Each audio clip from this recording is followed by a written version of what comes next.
திமுக கூட்டணியில் காங்கிரஸ் கட்சி இருந்தாலும் இல்லை என்றாலும் அந்த கூட்டணி தோல்வியடையும் என்று பாஜக மூத்த தலைவர் தமிழிசை சவுந்தரராஜன் தெரிவித்துள்ளார்.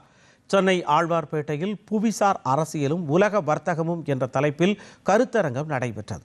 இந்த நிகழ்ச்சியில் பங்கேற்ற பின் செய்தியாளர்களிடம் பேசிய தமிழிசை சவுந்தரராஜன் பாஜக கூட்டணி வலிமையாக உள்ளதாகவும் தமிழகத்தில் நிச்சயம் ஆட்சி மாற்றம் ஏற்படும் என்று தெரிவித்தார்.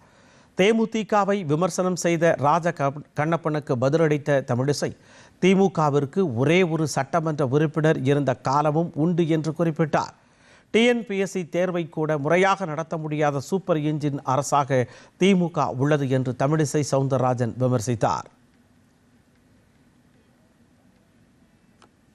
இன்றைய காலகட்டத்தில் அந்த கூட்டணி சேர்ந்தாலும் காங்கிரஸை சார்ந்தவர்களும் திமுகவை சார்ந்தவர்களும் ஒழுங்காக வேலை செய்ய மாட்டாங்க. எங்களை சொல்லிட்டு இருந்தாங்க, அதிமுகவும் பாஜகவும் சேர்ந்து வேலை செய்யுமா, அமமுக வேலை செய்யுமா. நிச்சயமாக நாங்கள் இணைந்து பணியாற்றுவோம், பணியாற்ற ஆரம்பித்து விட்டோம். எதிர்கூட்டணி வெலவெலத்து போயிருக்கிறது. நிச்சயமாக அந்த கூட்டணி தோல்வி அடைய கூட்டணியாக மாறும்.